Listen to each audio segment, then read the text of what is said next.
अरावली को लेकर के जो लोग प्रोटेस्ट कर रहे हैं, शायद वो अरावली की इंपॉर्टेंस जानते हैं, शायद उन्होंने अरावली के बारे में पढ़ा है, उनको नॉलेज है। बट आज के गवर्नमेंट ने वेरी स्मार्टली उन सारे टॉपिक्स को वो धीरे धीरे हमारे सिलेबस से हटाती जा रही है, जो कि आपके लिए आई ओपनिंग चैप्टर्स होते हैं। इसके लिए क्या अच्छा है क्या बुरा है, इसका एग्जाम्पल है इन्वायरमेंटल इशू।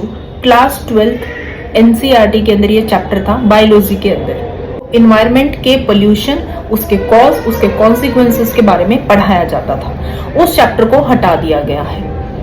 होगा कि उस बच्चे को शायद कभी नॉलेज ही नहीं होगी इस बात की कि पर्यावरण या इन्वायरमेंट भी कोई एक मैटर है, या वो हमारे लिए कितना इंपॉर्टेंट हो सकता है।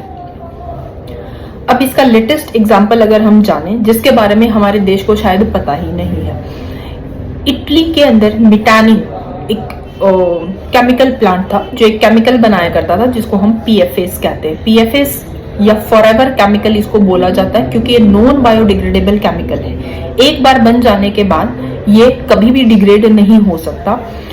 इटली के अंदर इस कंपनी को, इस फैक्ट्री को बंद कर दिया गया जब वहां पर ह्यूमन टिश्यूज के अंदर इसका अमाउंट एक डेंजरस दिया गया था, और वहां के सॉइल और अंडरग्राउंड वाटर को इसने कंटामिनेट किया था। इसके ऊपर स्ट्रिक्ट एक्शन होता है, ये प्लांट हमेशा के लिए बंद कर दिया जाता है, कंसर्न लोगों को सजा मिलती है। कहानी खत्म नहीं होती, ये प्लांट इंडिया आ जाता है। कौन लाता है? लक्ष्मी ऑर्गेनिक। वो इसको इंडिया लाती है, महाराष्ट्र के रत्नागिरी डिस्ट्रिक्ट के अंदर इसका सेटअप लगाया जाता है, और वहां पर अब इसका प्रोडक्शन शुरू हो जाता है। और प्रोडक्शन शुरू होने के बाद हमें इतनी दिक्कत क्यों है? इसलिए कि जिन जगहों पे या जिन चीजों के लिए हमारे देश में कानून बने हुए हैं, उनके अंदर भी अगर इतनी सारी धांधली हो सकती है, इस केमिकल के ऊपर तो इंडिया में कोई कानून भी नहीं है, कोई रेगुलेटरी अथॉरिटी भी नहीं है, तो सोचिए ये हमारे लिए कितना हार्मफुल हो सकता है।